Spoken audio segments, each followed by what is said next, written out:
Puji nama Tuhan, selamat pagi. Selamat kita berjumpa dalam kasih Kristus. Kembali kalau saya dan saudara ada di dalam rumah Tuhan, kita harus mengingat bahwa itu semua karena kasih setia Tuhan, karena kemurahan Tuhan, karena kebaikan Tuhan atas setiap hidup kita. Sebab itu kesempatan yang masih Tuhan berikan sampai pagi hari ini, kita mempergunakan untuk tetap menyembah Tuhan. Karena Dialah Allah yang tidak pernah berubah. Selamanya Dia tetap Allah. Walau di sekeliling kita berubah, walau keadaan kita seringkali berubah, tapi kita punya Tuhan yang tidak pernah berubah. Arahkan mata hatimu kepada Tuhan. Mari kita menyembah. Haleluya.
ini Bapa.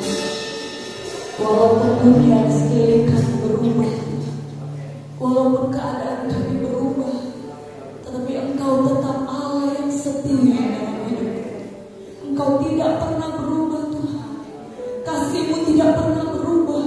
Kuasa-Mu tidak pernah berubah dalam hidup kami. Kami bersyukur kepada-Mu Bapa. Kami bersyukur.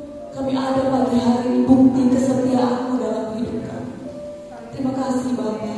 Pagi hari ini kami persembahkan tubuh jiwa roh kami di hadapan-Mu sebagai persembahan yang hidup, yang kudus dan berkenan di hadapan-Mu. Terima kasih Bapa. Engkau yang mengenal setiap keberadaan kami pagi hari ini. Engkau tahu sampai kedalaman hati kami. Tidak ada yang tersembunyi di hadapan-Mu. Inilah kami Tuhan. Kami mau berdiri di hadapan-Mu Tuhan. Kami mau berdiri di hadapan tahta-Mu. Kami mau memuji dan menyembah Engkau Tuhan. Engkau yang sudah melayani setiap kami, sehingga kami boleh ada dan boleh berdiri di hadapan-Mu. Kami ingin memuji-Mu Tuhan. Kami ingin menyembah-Mu dengan segenap hati kami. Sebab Engkau Allah yang sangat-sangat baik dalam hidup kami. Terima kasih Bapa. Terima kasih Yesus. Engkau beracara di tengah-tengah ibadah kami pada pagi hari ini. Engkau yang ada, Engkau yang hadir di tengah-tengah pujian umat-Mu Tuhan. Terima kasih Bapa. Dalam segala keterbatasan dan kekurangan kami mau tetap menyembah Engkau. Kami mau tetap memuji Engkau. Kami mau tetap meninggikan Engkau. Karena Engkau segala-galanya dalam hidup kami. Terima kasih Bapa. Terima kasih Yesus. Segala kuasa yang bukan daripada Tuhan kami tolak, kami terkik dalam nama Yesus. Ada kuasa Tuhan yang bekerja di tengah-tengah ibadah kami. Terima kasih Bapa. Urapi setiap kami, terlebih hamba Tuhan sebentar yang akan menyampaikan kebenaran firman-Mu. Terima kasih Bapa. Biarlah kehadiran kami di tengah-tengah ibadah Tuhan boleh menyenangkan hati-Mu. Biarlah pujian kami, penyembahan kami boleh menyenangkan hati-Mu Bapa. Terima kasih Bapa. Terima kasih Yesus. Terima kasih Roh Kudus. Kami buka ibadah kami pada pagi hari ini hanya di dalam satu nama, di dalam nama Tuhan Yesus Kristus. Haleluya. Amin. Silakan duduk. Tetap hati kita tunjukkan kepada Tuhan. Ya, kita mau tetap arahkan dan menyembah Tuhan. Karena Dialah Allah yang kudus. Kita mau tetap meninggikan Dia dengan segenap hati kita. Haleluya. Oh, kami bersyukur. Engkau Allah yang kami tinggikan. Sebab Engkau kudus Tuhan.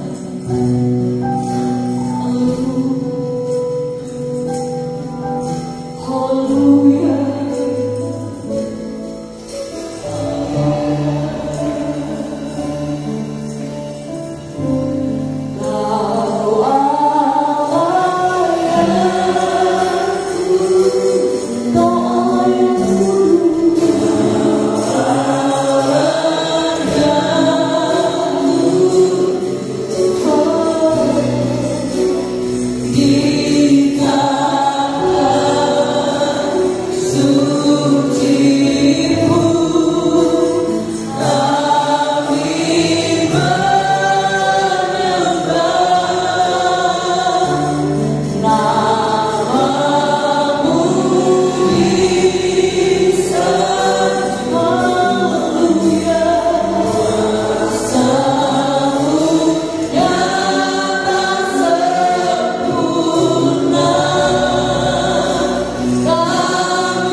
Kalau nggak ada, biarlah setiap kehadiran kita menjadi kesaksian bagi Tuhan ya.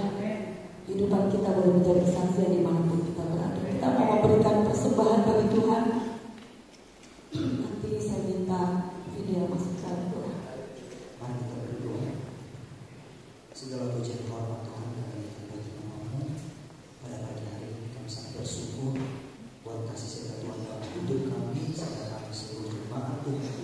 Boleh berkumpul di tempat ini Tuhan. Tuhan bukan karena kuat hebatnya kami, melainkan hanya kasih yang Tuhan dalam hidup kami. Dan kalau menaikkan setiap pujian kami di hadapan Tuhan, kami akan percaya bahwa pujian kami dapat menyenangkan hati Tuhan. Sebentar kami akan memberikan persembahan kami Tuhan.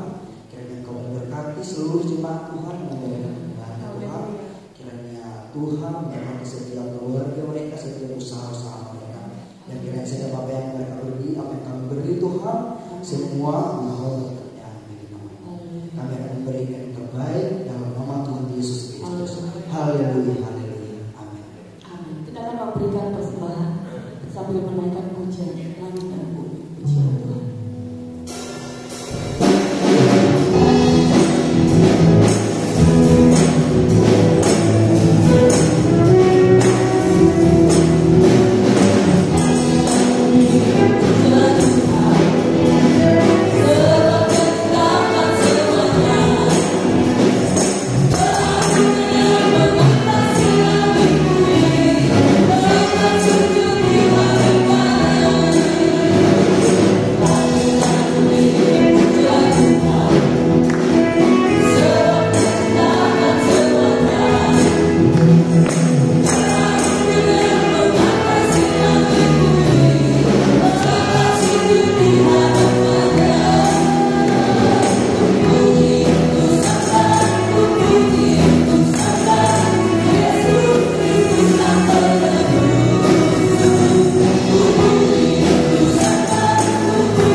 Yesus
Tuntun langkah hidup kami.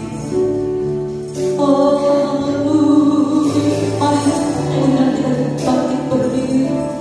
Naikkan dengan senang hatimu. Katakan ku perlu Engkau Yesus. Engkau Yesus. Engkau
kasih. Setiap pujian kehadiran-Mu jadi dupa yang berbau harum di hadapan-Mu. Terima kasih Tuhan, kehadiran-Mu memberkati kami, kehadiran-Mu menjadi sukacita dalam hidup kami. Kami pakai firman-Mu, kami buka hati buat suara-Mu Tuhan. Berbicaralah sebab Engkau Allah kami, Engkau firman yang hidup. Terima kasih Tuhan, kami buka hati buat firman-Mu dalam nama Tuhan Yesus Kristus. Amin. Puji Tuhan. Haleluya. Haleluya. Puji Tuhan, hari ini kayaknya banyak yang masih liburan atau liburan berpanjang. Puji Tuhan, saudara kita yang ada, kita mau dengar firman Tuhan. Saudara siap dengan firman Tuhan? Puji Tuhan. Ya saudara-saudara, mari kita akan membaca firman Tuhan pagi hari ini. Saya berfirman mempersembahkan hidup. Kita akan baca di dalam Matius 10 ayat 39. Matius pasal 10 ayat 39. Saya akan bacakan di firman Tuhan. Barang siapa mempertahankan nyawanya, ia akan kehilangan nyawanya. Dan barang siapa kehilangan nyawanya karena aku, ia akan memperolehnya. Sekali lagi. Barang siapa mempertahankan nyawanya, ia akan kehilangan nyawanya. Dan barang siapa kehilangan nyawanya karena aku, ia akan memperolehnya. Ya. Di dalam ayat ini ada yang pernah bertanya kepada saya, apakah artinya ayat ini berbicara bahwa kalau kita mengiringi Tuhan, judul perikop kan Yesus membawa pemisahan. Bagaimana mengikuti Yesus? Apakah kalau kita mengikuti Yesus, dikatakan di sini, kita tidak boleh mempertahankan nyawa? Kan sih kan dibilang kita harus, barang siapa mempertahankan nyawanya akan kehilangan nyawa. Kita bertanya, apa artinya kita nggak boleh mempertahankan nyawa kita? Nah, karena kita akan memahami ayat ini, kita harus melihatnya di dalam konteks Alkitab dan juga kita akan melihat di dalam bahasa aslinya, supaya kita bisa memahami. Di dalam bagian ini kata nyawa itu di dalam bahasa aslinya suhe. Dari kata suhe itu ada kata psikis. Artinya apa? Jiwa. Suhe itu artinya jiwa, dalam bahasa Inggrisnya soul, atau juga bisa berarti manusia batin, bahasa Inggrisnya inner being, atau juga berarti hidup atau nyawa, bahasa Inggrisnya life. Kalau saudara baca dalam bahasa Inggris digunakan kata life. Nah, jadi di sini ketika Tuhan Yesus berkata, ini perkataan Yesus sendiri, saudara-saudara. Yesus berkata, barang siapa mempertahankan nyawanya, mempertahankan suhenya, mempertahankan psikisnya, bukan fisiknya, psikis. Manusia terdiri dari 3 bagian. Ada tubuh, fisik, ada jiwa, psikis, ada roh. Nah, di sini pada bagian ini Yesus berbicara tentang psikis. Nah, dalam bahasa Indonesia diterjemahkan nyawa. Yang lebih tepat itu adalah jiwa. Ya, jiwa dengan nyawa ya sebenarnya sama saja. Karena kalau kita tidak punya jiwa, jiwa itu bicara dari inner being, manusia batinnya, bicara tentang pikiran, kehendak, dan perasaan. Itulah psikis kita. Orang yang sakit jiwa, nah itu perlu psikolog, saudara. Kalau mau diobati, perlu kan psikiater. Itu jiwanya yang bermasalah. Nah, jadi di sini bicara tentang jiwa. Jadi yang dimaksudkan di sini adalah barang siapa mempertahankan jiwanya. Dengan kata lain, barang siapa mempertahankan pikirannya, kehendaknya, perasaannya, barang siapa mempertahankan hidupnya. Hidup di sini artinya apa? Sesuatu yang dia jalani, sesuatu yang dia pikirkan, dia rasakan, yang dia kehendaki. ada suatu niat dalam hati, itu ada suatu dorongan motivasi dalam diri yang membuat seorang itu yang hari bangun semangat melakukan sesuatu. Kata apa? Karena dia sedang mengejar hidup, dia sedang menghidupi suatu kehidupan. Hidup yang dia inginkan, hidup yang dia cita-citakan, hidup yang dia rencanakan, dia pikirkan, dia kehendaki. Itulah kehidupan, itulah jiwa dari seorang manusia. Artinya kalau seorang manusia sudah gak punya jiwa, sudah gak punya pikiran, sudah gak punya kehendak, sudah gak punya perasaan, ya sebenarnya dia sudah mati, dia sudah kehilangan jiwa. Sama aja dia kehilangan nyawa, gak ada beda. Hanya tubuh fisiknya yang masih ada, tapi jiwanya sudah gak ada, pikirannya sudah gak ada, kehendaknya sudah gak ada, perasaannya sudah gak ada. Hanya seonggok daging yang berfungsi, saudara-saudara. Nah, jadi kita bisa memahami ayat ini supaya kita bisa paham, kita tahu mendudukkannya dengan benar. Jadi di sini Yesus bicara tentang mempertahankan jiwa, mempertahankan hidup.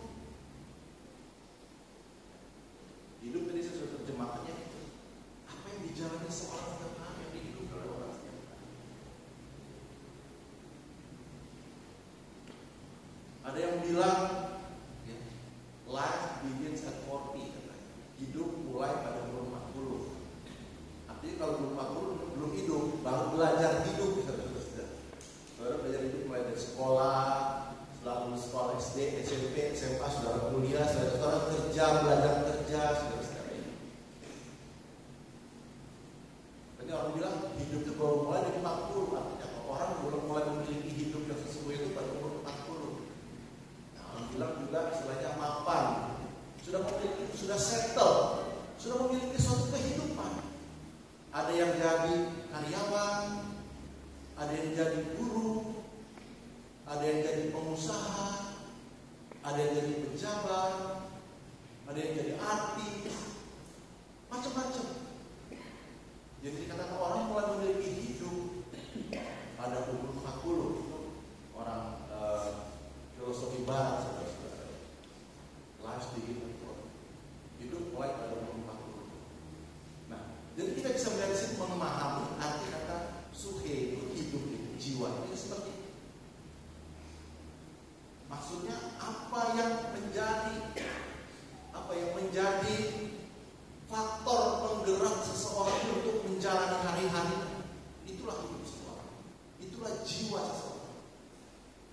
Dari kecil kita sudah merencanakan hidup kita. Kita memikirkan pada saat dewasa kita mau jadi apa. Ya kan? Disebut cita-cita. Dari kecil anak-anak ditanya, anak-anak kecil kalau boleh tanya, dia kalau besar mau jadi apa? Jawabannya biasanya apa yang sering dia lihat. Kalau zaman dulu anak-anak zaman saya kalau ditanya pengen jadi apa? Jadi dokter, jadi guru. Tapi kalau anak sekarang ditanya pengen jadi apa?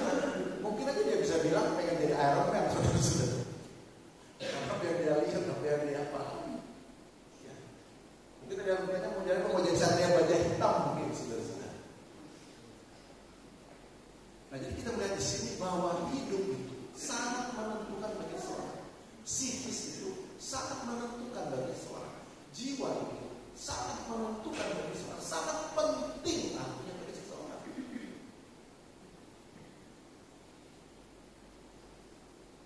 Karena itu yang membuat seorang termotivasi untuk menjalani hari-hari. Yang membuat seorang termotivasi untuk bergerak, melakukan sesuatu.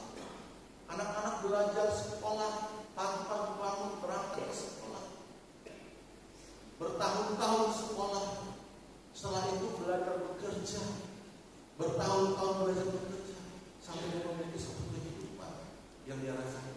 Inilah hidup, inilah saya, inilah eksistensi saya di dunia ini. Diwujudkan dalam hidup itu.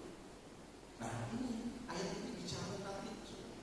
Suhe itu bicara tentang jiwa, tentang hidup. Sesuatu yang menjadi bagian dan dalam dari manusia. Jadi jiwa itu adalah bagian dalam inner being, manusia batinnya. Kita nggak bisa melihat, tapi kita bisa melihat wujudnya dalam tindakan-tindakan seseorang. Bagaimana dia menghidupi kehidupan. Hidup itu sangat berarti bagi seseorang. Dan sudah kata kalau seorang kehilangan hidupnya, kehilangan jiwanya, dia jasa jiwa. Orang yang bercita-cita menjadi dokter, orang bercita menjadi pengusaha, kalau dia menjalani kehidupannya, orang sudah menjadi karyawan atau pegawai negeri, berkarir sedemikian rupa, itu hidupnya. Dan tiba-tiba ada satu peristiwa yang membuat kehidupannya itu hancur. Misalnya terkena kasus, di penjara, hidupnya hancur. Kehilangan hidup. Dan banyak orang yang kehilangan hidupnya, kehilangan jiwanya. Kehilangan jiwanya artinya sakit jiwa, tidak berjiwa. Nah, jadi kita harus memahami konteksnya dulu supaya kita bisa mengerti ya. Tentu juga kata suhi itu juga berarti jiwa atau hidup, itu juga berarti nyawa. Berarti juga nyawa. Saudara-saudara. Artinya sudah katakan kalau jiwanya sudah nggak ada, hidupnya sudah nggak ada. Sebenarnya dia mati itu hanya tinggal soal waktu. Nah, sekarang di sini kalau kita baca Alkitab, keempat Injil menuliskan ayat ini persis urut-urutannya, tapi menggunakan kata-kata yang berbeda. Matius menuliskannya menggunakan kata yang berbeda. Markus menuliskannya menggunakan kata yang berbeda. Lukas juga menuliskannya menggunakan kata yang berbeda. Dan Yohanes juga menuliskannya menggunakan kata yang berbeda. Matius tadi 10:39 menggunakan kata mempertahankan jiwanya, mempertahankan hidupnya akan kehilangan. Kalau di Matius 16 ayat 25 dan Markus 8 ayat 35 serta Lukas 9 ayat 24, sudah bisa catat itu sama, mereka menggunakan kata menyelamatkan. Kita baca di Matius 16 ayat 25 aja ya. Matius 16 ayat 25. Matius 16:25 kalau berkata begini. Karena barang siapa mau menyelamatkan nyawanya, ia akan kehilangan nyawanya. Tetapi barang siapa kehilangan nyawanya karena aku, ia akan memperoleh. Digunakan kata menyelamatkan. Markus 8 ayat 35 juga menggunakan kata yang sama. Dan juga di dalam Lukas 9 ayat 24 semua menggunakan kata yang sama, menyelamatkan.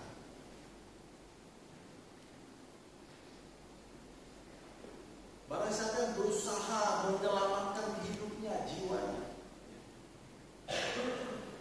barang siapa berjuang terus supaya kehidupannya yang sudah dia perjuangkan, yang sudah dia capai dan susah payah itu terus bisa survive, terus bisa berlanjut. Kalau dalam bahasa Inggris di mana kata desire. Jadi barang siapa yang desire itu sangat menginginkan, sangat memelihara, sangat memegang hidupnya itu. Kata beberapa justru orang itu malah bisa kehilangan.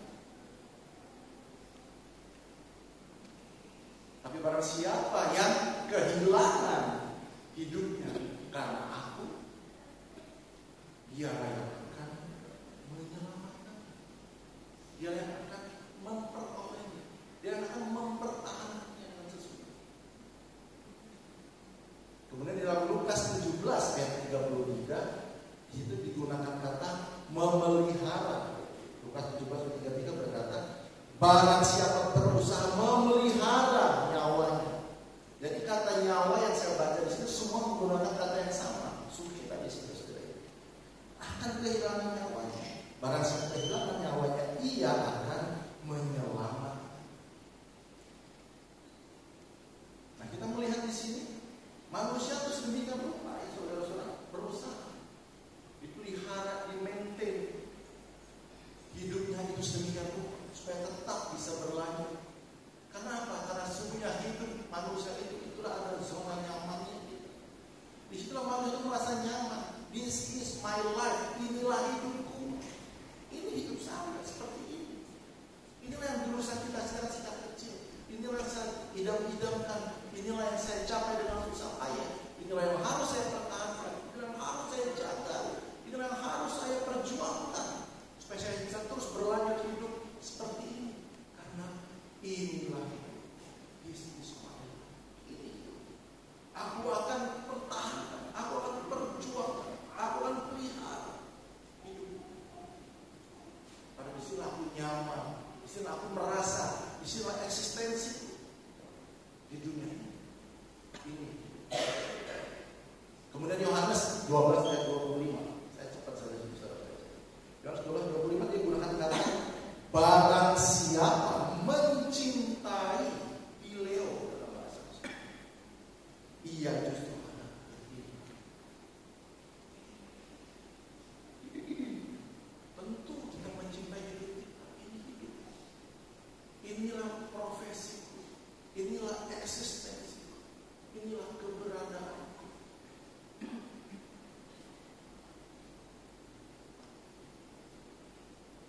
Bagi anak muda sedang berjuang mencapai hidup atau memiliki hidup, sedang menata karir kalau dalam istilah menata hidup. Tentu sudah dipenuhi dengan angan-angan, harapan-harapan bahwa hidup saudara akan bisa saudara pertahankan dan nikmati sebagaimana yang saudara cita-cita. Nah, tetapi saudara, kalau kita baca di dalam perikop ayat-ayat itu semua bicara tentang cara mengikuti Yesus. Bagaimana mengikuti Yesus?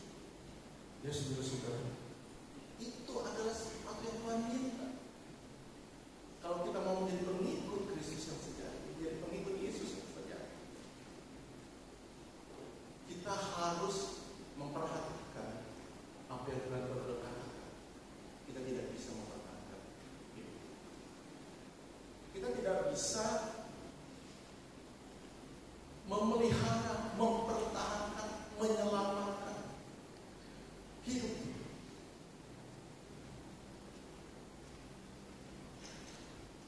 Karena apa? Karena dikatakan justru kalau kita berusaha pegang hidup kita erat-erat, pegang hidup kita yang sudah kita perjuangkan berusaha erat-erat, tak mau melepaskan, justru kita akan kehilangan. Dan kalau kita rela kehilangan hidup kita karena Tuhan, karena berita Injil, kalau bisa baca di ayat-ayat yang tadi saya sudah bacakan, karena nama Tuhan, justru kita akan memperoleh hidup yang sesungguhnya, hidup yang sejati, yang Tuhan siapkan. Di dalam Yohanes 12:25 tadi berkata, barang siapa mencintai nyawanya, ia akan kehilangan nyawanya. Tapi barang siapa tidak mencintai nyawanya di dunia ini, ia akan memeliharanya untuk hidup yang kekal. Nah, jadi kita memahami sekarang maksud dari ayat yang kita baca. Di sini Tuhan meminta kalau kita mau menjadi pengikut Kristus yang sejati, mau mengikuti Tuhan dengan sungguh-sungguh, syaratnya kita tidak boleh mempertahankan hidup. Kita tidak boleh pegang erat, genggam hidup kita itu sebagai milik kita yang sangat berharga, sangat penting, yang tidak akan pernah kita lepaskan, tidak pernah kita serah. Hidup itu adalah rancangan kita. Hidup kita adalah cita-cita kita. Hidup kita adalah eksistensi kita, keberadaan kita. Tapi ingat, Tuhan berkata, rancanganku bukan rancanganmu, dan rancanganmu bukan rancanganmu. Tuhan memiliki kehidupan yang jauh lebih baik yang Dia siapkan untuk kita. Artinya apa? Kalau kita hidup di dunia ini dalam kehidupan, kita nggak boleh sudah berpegang erat pada kehidupan ini. Kita harus rela. Dikatakan rela kehilangan. Rela kehilangan. Kita harus tidak bergantung pada kehidupan yang kita create, yang kita ciptakan, yang kita bina selama. Kita harus bergantung sepenuhnya, berharap, berserah untuk memperoleh kehidupan yang Tuhan sudah siapkan. Nah, sekarang pertanyaan, apakah siap? Banyak saudara-saudara orang-orang yang di dalam perjalanan hidupnya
damai sampai di dalam negeri, sampai keluar negeri, supaya bisa memiliki hidup yang dia harapkan, yang dia angan-angan, yang dia cita-cita, yang dia bina. Tentu itu baik, tentu itu hal yang positif. Kita punya semangat mengejar kemajuan bagi diri kita, ya, supaya kita bisa lebih berkontribusi dalam masyarakat, di dalam gereja, sebagai bangsa dan negara. Tentu memikirkan menata hidup itu adalah yang baik. Tapi ingat, saudara berkata, kita harus siap untuk kehilangan demi rencana Tuhan yang lebih baik, demi pekerjaan Tuhan, demi pemberitaan Dia. Saudara baca ayat. Itulah alasan pertama yang membuat seorang harus rela meninggalkan hidup, tidak mau bertanya. Saya ingat dulu waktu saya kuliah S2 itu kita ada persekutuan alumni, persekutuan mahasiswa. Ada satu program acara merencanakan hidup itu lokal karya. Itu orang diajarkan dari bagaimana rencana hidup. Nanti kamu mau lulus tahun umur berapa, mau menikah umur berapa. Ini rencana diajarkan bagaimana membuat plan rencana hidup menurut firman Tuhan. Kita berdoa menurut firman Tuhan, kita mencari jalan menurut Tuhan. Karena itu cuma lokal karya kan tentu ada yang dikerjakan. Saya juga buat saya itu bukan saya buat. Saya tulis saya mau lulus umur sekian, mau menikah umur sekian, mau usaha sendiri dan punya usaha sendiri. Ya, saya lihat saudara-saudara, saya berhenti sampai umur 40 kalau saya umur 40 saya mau jadi pengusaha, mau punya usaha sendiri. Dan Tuhan wujudkan sudah saya. Umur 40 saya udah nggak kerja sama orang, saya mulai usaha sendiri walaupun diri ini setiap orang. Saya tulis saya mau menikah, saya mau lulus. Puji Tuhan, semuanya Tuhan wujudkan pada waktu itu. Dan saya merasa hidup saya setelah saya lulus kuliah, saya jalan di kehidupan itu lancar sekali. Semuanya penuh dengan berkat Tuhan yang luar biasa. Saya menikah, punya anak. Begitu menikah pulang dari bulan madu, waktu itu dipanggil sama bos saya dinaikin angkat jadi manajer. Waktu saya masuk ke rumah saya puji Tuhan, berkat Tuhan mengalir luar biasa. Semuanya Tuhan berkat. Makanya saatnya saya menjadi depan. Saya jalan di dalam perusahaan sambil tetap main. Saya mau beri gambar tentang itu. Umur 40 saya merasa sudah memiliki. Saya jalan di profesi saya jalan itu susah saya. Saya tak pernah berpikir bahwa saya akan begini.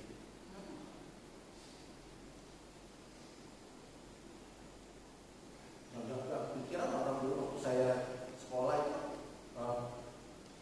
buat saya kan bukan hamba Tuhan, jemaat biasa. Sampai saya masuk kuliah pun, tapi saya masih jemaat biasa.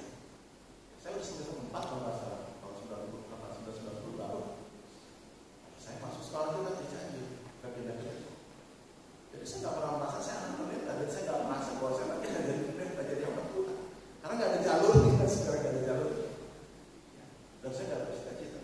Saya ingin menjadi orang yang aktif di gereja, melayani Tuhan, aktif dalam pelayanan dan berbagai. Itu saja sehingga nggak bermasalah. Ya, tapi kita tidak tahu jalan yang baik sama.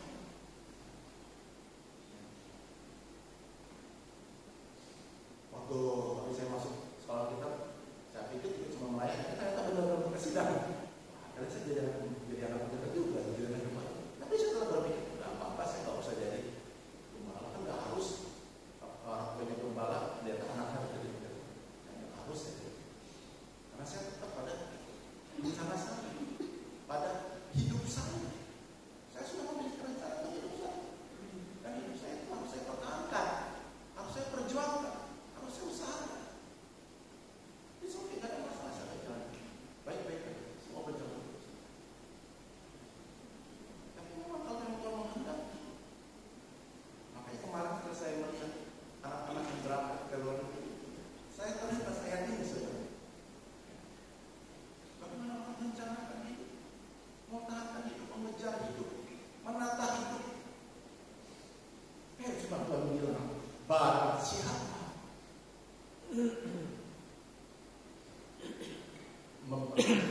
Dia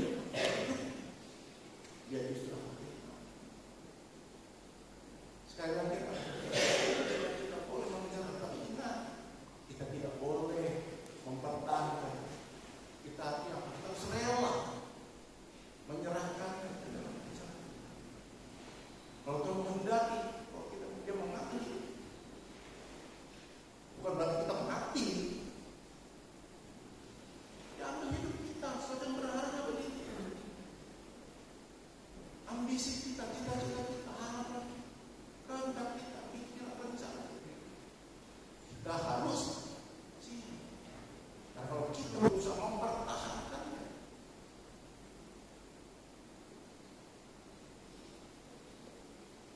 justru kita bisa kehilangan.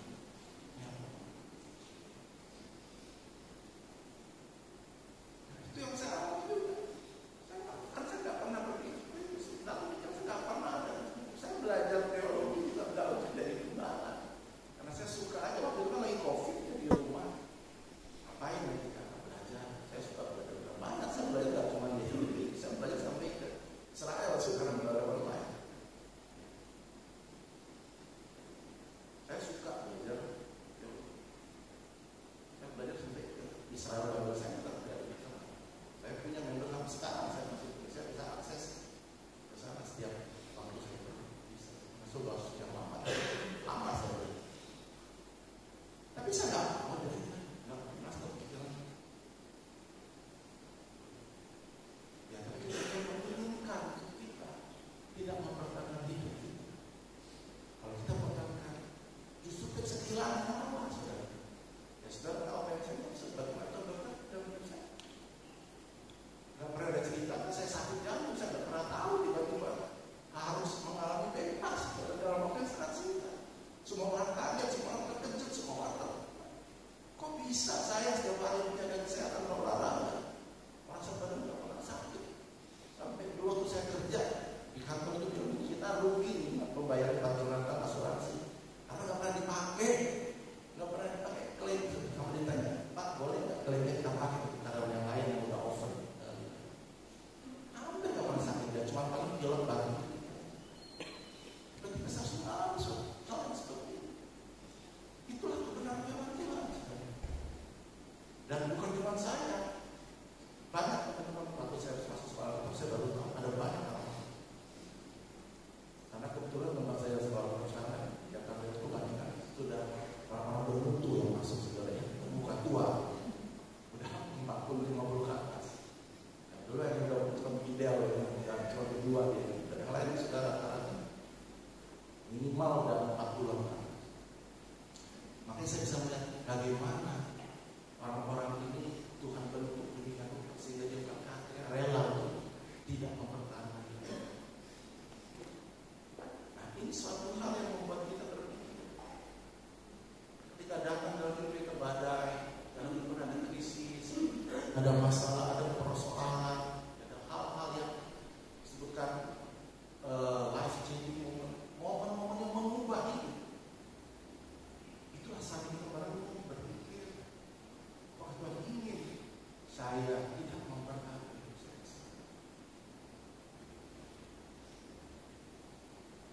Ya saya nggak bilang bahwa saudara semua harus masuk sekolah kita untuk menjadi anak Tuhan.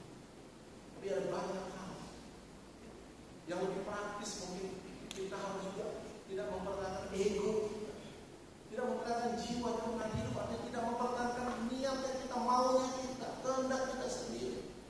Kita harus rela mengalah melepaskan. Gak semua yang kita ingini, yang kita mau, yang kita kehendaki harus terlaksana. Kita harus rela kehilangan itu.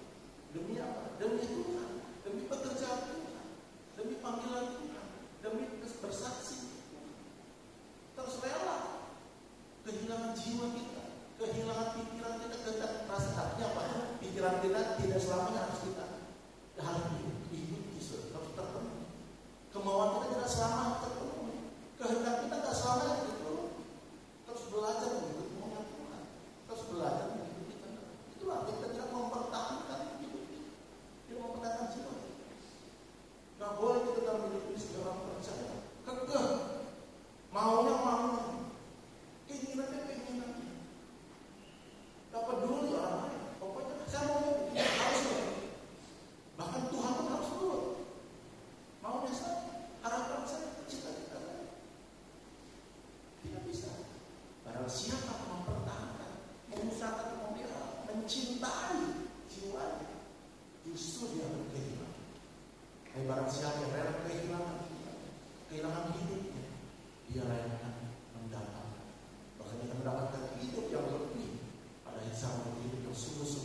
hidup yang sesungguhnya. Zoe, hidup yang kekal abadi. Hanya kalau kita boleh berprinsip tidak mempertahankan itu, baru kita bisa mendapatkan itu. Nah, itulah maksudnya. Sekarang kita baca terakhir dari tadi sampai Yohanes 12:25. Sekarang Yesus sendiri memberi contoh. Yohanes 15 ayat 13. Tidak ada kasih yang lebih besar daripada kasih seorang yang memberikan nyawanya untuk sahabat-sahabatnya. Sama kata nyawa di sini kan suhi. Jadi saya katakan suhi itu adalah jiwa, hidup. Itu termasuk nyawa. Yesus dia memberikan hidupnya, memberikan nyawa untuk sahabat-sahabatnya selama dia hidup di dunia ini. Ini mulai pada umur 33,5 tahun hidupnya itu dia habiskan untuk sahabat-sahabatnya, untuk murid-muridnya. Dia mengajar mereka, dia mentransfer ya, spirit pada murid-murid. Dia tidak hanya mengajar dengan kata-kata, tapi dia memberi contoh, dia memberi kuasa, dia memperlihatkan karya Tuhan yang setia. Dan murid-murid itu dipersiapkan sedemikian rupa, sehingga hanya dengan 12 murid, yang satu mengkhianati, menggantinya, hanya dengan 12 murid dia bisa bekerja dan berkarya untuk seluruh manusia. Karena dia rela memberikan nyawanya hidup untuk sahabat-sahabat dan sampai menyerahkan nyawanya ini.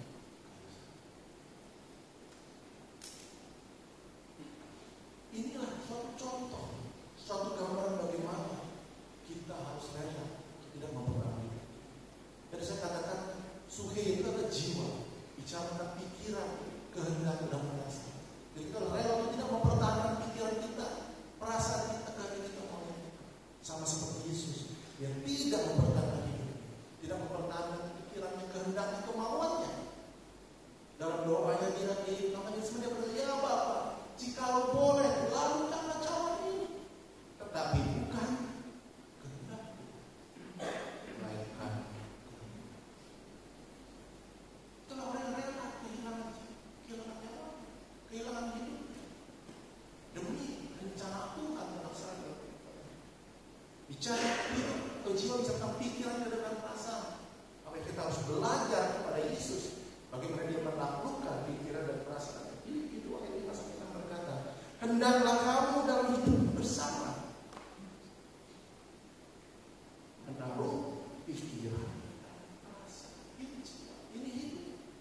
Ini suhi. Menaruh suhi, jiwa yang terdapat juga dalam Yesus, yang walaupun berupa Allah tidak menganggap kesetaraan dengan Allah itu sebagai milik yang Yesus dialah orang yang sungguh-sungguh. Dia berkata, akulah jalan dan kebenaran dan hidup. Ya walaupun kata hidup di sini bukan suhi, adalah zoe, hidup yang sejati. Tapi sesungguhnya kalau kita bicara tentang manusia, kita ini orang sedang belajar mencari hidup. Maka kita berjuang untuk mencapai hidup kita. Dan setelah kita mendapat kehidupan kita itu, walaupun kadang-kadang bagi orang lain kayak itu aja. Tapi bagi ini itu berat, kita berusaha pegang, kita berusaha berjuang, kita berusaha genggam. Seperti mana? Tapi Yesus, dialah yang sungguh-sungguh memiliki hidup. Hidup sejati itu adalah hidupnya Yesus. Bahkan dikatakan hidupnya itu adalah dikatakan di sini, dia memiliki suatu status yang luar biasa, setara dengan Allah. Dia Allah itu sendiri. Tapi justru dalam segala keistimewaan, kehebatan, kedahsyatan, hidup yang dia miliki itulah hidup yang sejati, hidup yang sesungguhnya, the real life yang dia punya. Dan itu yang dia sedang tawarkan kepada kita untuk mengganti hidup yang kita mau rela untuk tidak pertahankan. Karena dia sudah contohkan, aku loh punya hidup yang sejati, yang real life, tidak mempertahankan. Kenapa? Aku punya pikiran, perasaannya rela tidak mempertahankan. Nah, kita baca di bawahnya, dia mengosongkan dirinya, dia mati, bahkan mati. Dari 9 itulah sebabnya Allah sangat meninggikan dia dan mengaruniakan kepadanya nama di atas segala. Jadi benar, kalau kita rela kehilangan hidup, nggak ngotot mempertahankan maunya kita, kehendak kita, keinginan kita, cita-cita kita, tapi siap sedia setiap saat untuk meninggalkan semua itu. Apabila Tuhan menghendaki, apabila Tuhan menginginkan, apabila Tuhan memanggil untuk kita mengikuti rencana, kita harus siap, kita harus lakukan, kita harus relakan itu. Maka kita akan memiliki hidup yang sejati yang sesungguhnya di dalam Tuhan. Itu artinya sebetulnya. Jadi kita tidak mempertahankan hidup kita, karena Yesus sudah memberi contoh. Dia memberi contoh. Dia rela menyerahkan hidupnya untuk semua sahabat-sahabat yang murid-muridnya, bahkan rela sampai menyerahkan. Nah, itu yang kita minta dari kita. Prinsip ini sesungguhnya paralel. Prinsip sudah katakan manusia ada tubuh, jiwa, dan ini paralel dengan Roma 12 ayat 1. Roma 12 ayat 1 berkata apa? Saudara-saudaraku, demi kemudahan Allah, aku meminta supaya kamu mempersembahkan tubuh. Roma 12 itu bicara tentang mempersembahkan tubuh sebagai korban yang hidup. Artinya kita rela menderita secara tubuh. Pada konteks gereja mula-mula mereka dianiaya, mereka dikejar-kejar, mereka dibunuh, mereka dipukul, mereka dipenjara, disiksa. Ya zaman sekarang juga itu masih ada saudara-saudara yang mengalami persekusi. Itu bisa tentang mempersembahkan tubuh. Nah, ayat yang kita baca tadi, barang siapa tidak mempertahankan hidupnya, tidak mempertahankan jiwanya, tapi rela melepaskannya, kehilangan jiwanya, kehilangan nyawanya, demi kerjaan Allah, demi pemberitaan ini, demi nama itu kita sedang mempersembahkan jiwa, mempersembahkan tubuh menjadi korban yang hidup, dan juga kita boleh mempersembahkan jiwa, mempersembahkan hidup. Itu yang jadi tubuh kita persembahkan, hidup kita persembahkan. Nah, itu maksudnya melakukan dari ayat kita.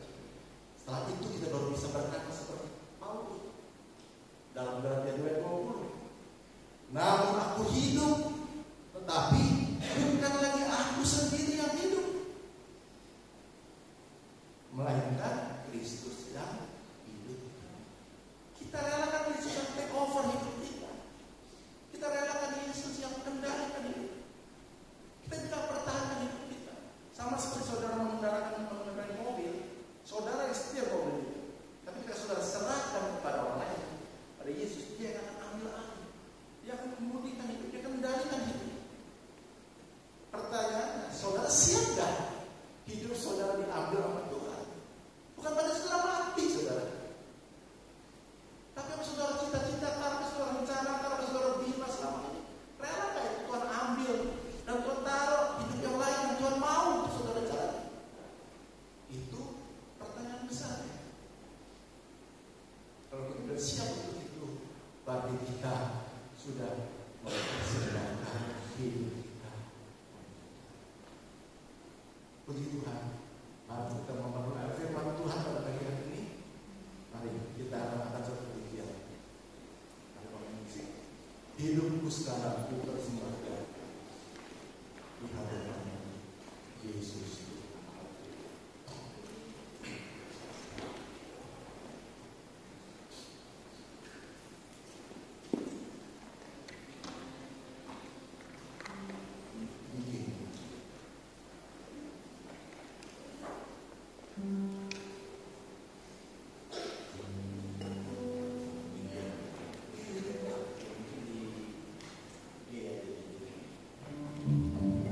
Hidupku sekarang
bahkan kehidupan kami pun tidak kami perlahan.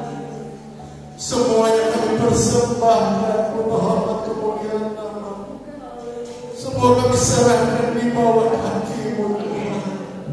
Semua kami taklukkan, tundukkan di bawah kaki-Mu.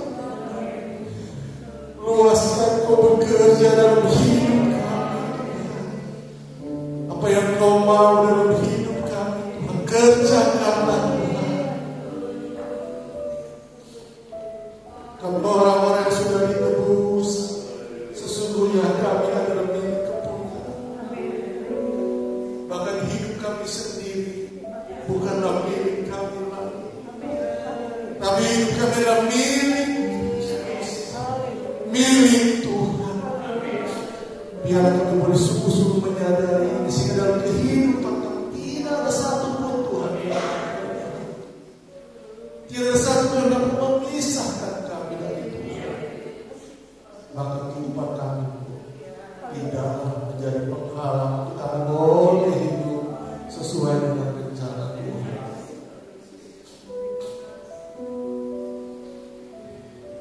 Terima kasih, kami percaya Kau sudah berfirman bagi kami.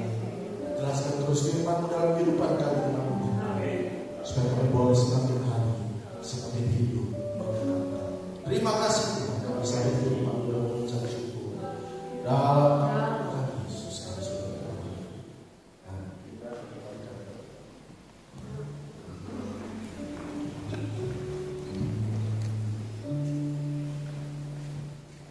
Hidupku bukannya aku lagi, persembahan di dalam.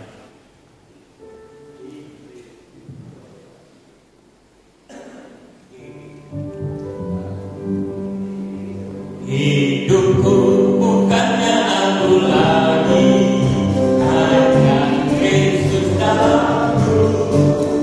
Hidupku bukannya aku lagi, hanya Yesus dalamku. Aku lagi, hanya Yesus dalamku. Hidupku bukannya aku lagi, hanya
sudah berkati firman Tuhan. Biar firman menjadi kekuatan kita semuanya. Kita berdoa terus kita doakan diberikan kehidupan kekuatan dari Tuhan. Dan kita berdoa juga terus buat saudara kita bisa lanjut, Tuhan berikan kesehatan. Kita akan melihat jadwal ibadah kita. Kita sudah masuk di minggu yang pertama di bulan Agustus. Untuk ibadah kita selalu ibadah pagi hari, Ibu Sera, kolektan berupa KBR dari Ibu Yohana, Iman Tamu, Ibu Yuni. Untuk yang sore hari, selalu Bapak Beni, kolektan Bu Wida, Iman Tamu, Ibu Yuni.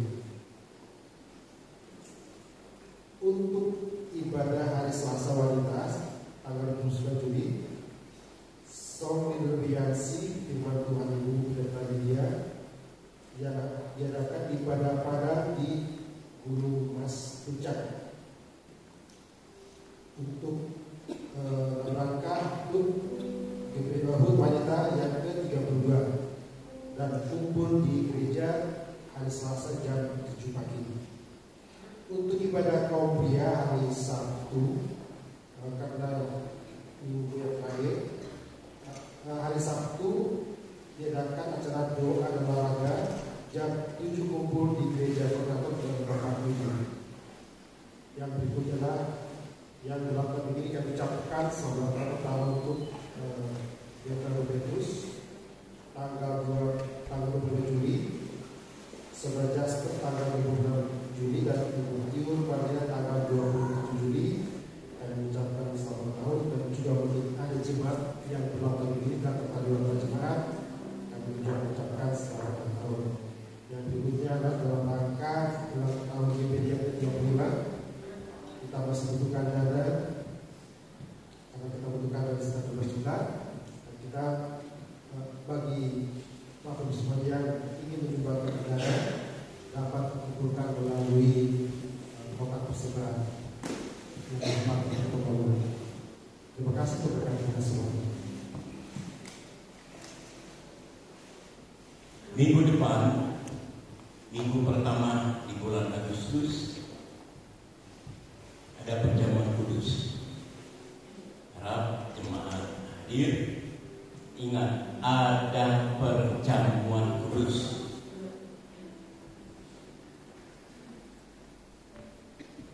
Dan saudara, coba saudara perhatikan waktu ini, cepat sekali kan? Ya, bulan depan sudah Agustus. Dan kita akan mengadakan ibadah syukur sehubungan dengan ulang tahun gereja kita yang ke-35. Itu akan diadakan pada minggu ketiga tanggal 17 Agustus sehubungan dengan hari ulang tahun Republik Indonesia. Jadi saudara boleh bawa teman-teman, tetangga, famili, keluarga, supaya dalam ibadah syukur mereka bisa mendengar Injil dan mereka bisa terima Yesus. Ya. Dan pembicaranya Pendeta Revi Awandatu, anaknya Pendeta J.D. Awandatu. Jadi sekali lagi, saudara, tanggal 17 itu ada ibadah syukur ulang tahun GPDI Efrata yang ke-35. Dan saya berencanakan untuk menyiapkan door prize. Jadi bagi saudara yang ingin terlibat, silakan saudara bawa apapun yang saudara mau berikan, karena mungkin kebanyakan undangan kita adalah hamba-hamba Tuhan wilayah 16, 17. Jadi bagi saudara yang ingin menyumbang door prize dalam bentuk barang, apa saja yang saudara mau berikan, silakan. Ya, saya sudah siapkan 2 paket untuk door prize. Kemarin ulang tahun Bethesda mereka bagi-bagi berkat kepada hamba Tuhan, kita kasih door prize saja. Ya. Kalau bisa jumlahnya 35 karena kita ulang tahun yang ke-35 ya. Jadi bagi saudara yang tergerak ingin menyumbang untuk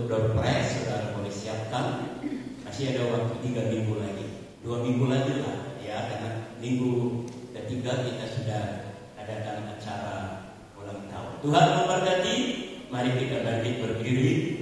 Kita akan akhiri ibadah kita pagi hari ini. Aku mengasihi Engkau Yesus dengan segenap hati. Aku mengasihi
sepanjang ibadah kami dari awal pertengahan hingga akhirnya diberkati semua.